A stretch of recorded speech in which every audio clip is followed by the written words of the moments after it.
было волшебное время, когда царил великий матриархат. Женщины нашего северного клана правили в отсутствии мужчин и жили в ожидании их, сильных и любимых.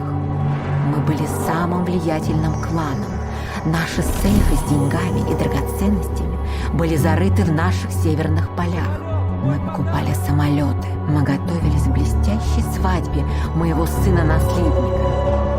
У нашего клана был лишний час, 13-й или 25-й, и все члены нашей семьи жили на час больше в сутках, чем все остальные люди. Мы были всесильны. У всех есть карандаши, записки, желания. Наши желания всегда исполнялись, и в один миг все изменилось.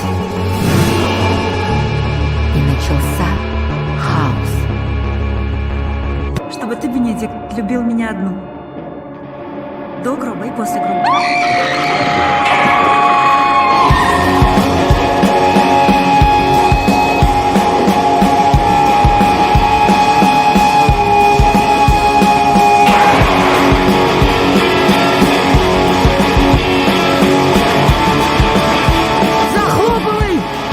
И стали гнить северные поля.